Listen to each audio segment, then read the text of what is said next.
Coming right up on 6:30 here on your Wednesday morning. Road crews are ready to roll this morning as the winter storm moves in. Coming up, live reports from Homestake Pass in Butte and the Bozeman Pass on the east side of the divide, plus Matt's forecast as we look at what happens as the storm passes. A temporary ban from the governor's office on flavored vaping. Now, how that impacts shops like this one. Good morning to you. Welcome to your very wintry Wednesday. I'm Misty O'Malley with Matt Elwell. Our own Chet Lehman is live on the pass, as well as John Amy is live on Homestake Pass this morning. We're going to be checking in with them in just a moment. Matt, what is the latest on this storm? Well, the breaking news, Homestake Pass at this point closed in both directions. Let that sink in. Yeah. This is how terrible this storm is as we're heading into that first and second week of October. It's been nasty. Winter storm warning in effect at this point through midnight. We're watching conditions very carefully. Road conditions right now. Bozeman Pass eastbound. Down to one lane in some cases, scattered snow and ice. Homestake Pass closed at last report from MDT.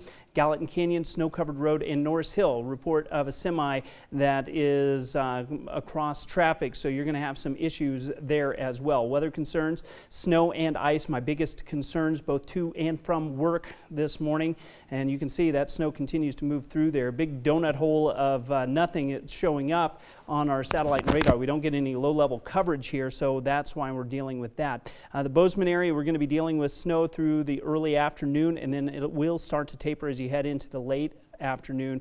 Butte planner calling for snow throughout the day. Bozeman planner, much the same. You can see a blanket of white out across the area. Of course, Chet Lehman has been out this morning battling the elements, and he's been watching these crews go throughout. So let's send it over to Chet.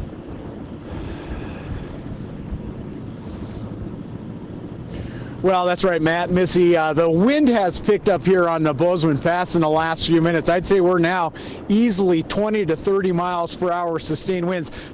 I'm afraid I'm going to lose my light stand here in a second. It's wobbling pretty steadily in the wind. Behind me, the flashing lights, you see a semi-disabled off the would be the south side of the eastbound lane.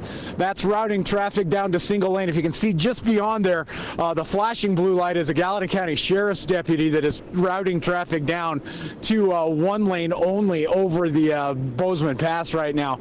The wind has blown the snow into drifts along this parking lot. We're in the westbound lane, pull over here at the very top of the pass. I would say there's drifts along the way here, maybe as deep as maybe 6 or 8 inches with the snow blowing in. A lot of it isn't sticking where I'm at.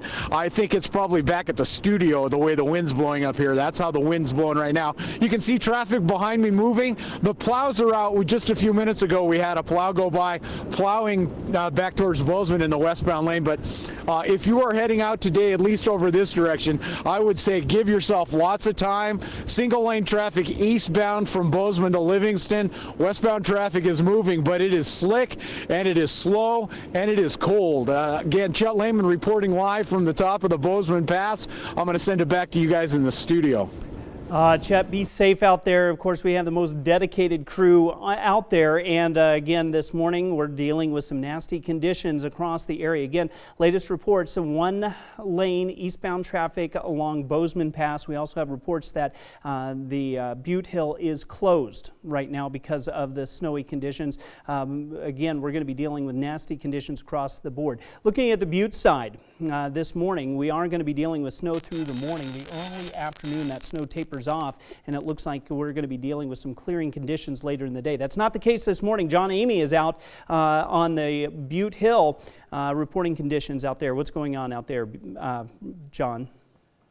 Iris up, he's thinking. If he... Yeah, for sure. Hey, forget autumn. It is winter here in Butte. In fact, I'm up on Homestake Pass, and snow is still coming down. The highway department reported earlier, at least was showing online, that Homestake Pass was not open, but I'm seeing some traffic coming westbound on I-90. So you just got to kind of play it by ear. Certainly if you're traveling this morning, you're getting out, you want to go slow and be very careful because the snow is falling, it's covering. The snow plows are out. In fact, Tyler's got to move over because we got a snow plow coming right by us. And yeah, we got getting hit by that snow. Feel that. And they're keeping the roads clear. And but again, you better go slow because traffic is going very slowly down here.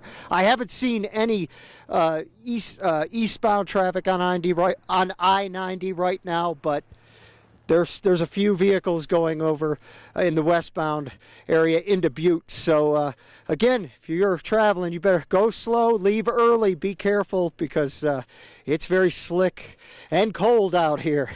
Hey, back to you. Thank you for that, John and Chet. Please stay safe out there. Now, our top story for you here: Northwestern Energy crews are ready to roll as this storm moves in. Utility company headquarters in Butte say they are already prepared to dispatch more resources and crews to all parts of the state as needed. The company expects to get a lot of calls for this heavy snow, bringing down tree branches and power lines because of trees at this time of the year still have a lot of leaves on them and they hold more snow. The leaves on the trees are what concerns arborists and us in the utility business. If those tree limbs bend into wires or break and fall into the power lines, that causes a number of outages. Northwestern is asking customers to avoid any areas with downed power lines and to immediately report them to the utility company by calling 888-467-2669. That number there on your screen for you. And with heavy snowfall expected in Gallatin County, it is up to the county road crews to keep our roads safe. Officials say they have 570 total miles of roads to cover with 13 different routes. So if this snowstorm lasts, the snowplow drivers expect to work 10 to 12 hours a day to get it all done. And with snow and lower temperatures in the forecast today and tomorrow, automotive experts are recommending that you get your snow tires put on your car ASAP. Now, the benefits of snow tires include better traction, more reliable stopping ability in this winter weather. Great Falls Tire Rama manager Mark Bowney says that most of the shops in the area, including his, are already very busy helping customers prepare for the winter season. He knows that a lot of people wait until the very last minute, but the sooner you can get them on your car, the better. Bowney also says while the snow tires may not last as long as normal tires, the trade-off is certainly worth it. And a female bicyclist is in the hospital after she was hit by a pickup truck on Bridger Drive and Story Mill Road in Bozeman. Dispatch received the call around 3:30 Tuesday afternoon. A police spokesman said the bicyclist was taken to the hospital with injuries.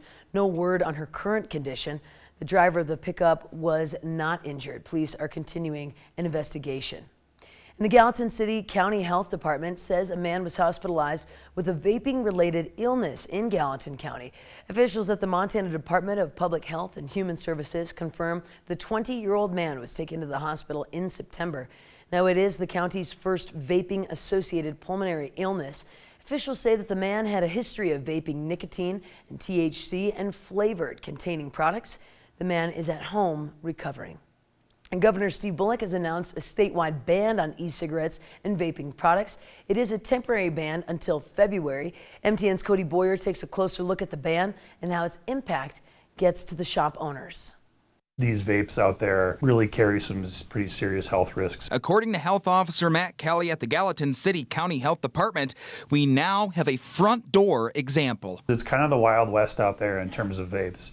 Anybody can sell them, anybody can make them. As of this month, Kelly adds there are over 1,000 confirmed and probable cases of vaping-associated pulmonary illness related to e-cigarettes. 2 now in Montana, 1 in Yellowstone County, the other in Gallatin County, prompting a response from Governor Steve Bullock.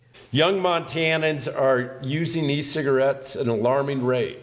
Today I choose action. The emergency rules impact all flavored vaping and e-cigarette products, both sold online and in stores. 120 days. It puts all of those shops out of business. We met Ron Marshall at his Bozeman vape shop, Freedom Vapes, in September. Today, we caught up with them on the road. Now, he and his wife are concerned. You're banning flavored nicotine vaping products because of an illegal substance on the street doesn't make any sense. The Marshalls who run the business here out of Bozeman say that this will almost certainly mean their open signs will have to go off. People who have risked everything to open these shops to help adults quit smoking are now going to be on the unemployment line. According to the ban, anyone who would violate the rules could be charged with a misdemeanor. Kelly says with kids sneaking the habit, the issues are real. As for the marshals, they ask at what cost. You only get one set of lungs, and you should take care of them. Well, we're filing lawsuits. There will be less lawsuits. Attorneys have already been contacted. You cannot blame one thing on another. In Bozeman, Cody Boyer, MTN News.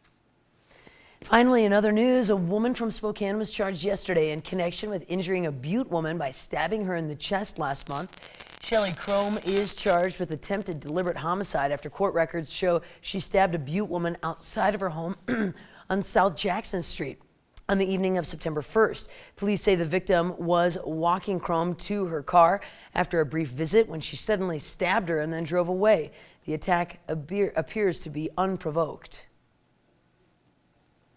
Now, it is coming up on 6:40 here, and we have Chet Lehman live on the Bozeman Pass this morning. And let's just take a quick sneak peek at that. Obviously, emergency crews have now directed traffic into one lane, so please take it slow. And if you don't have to go, don't go.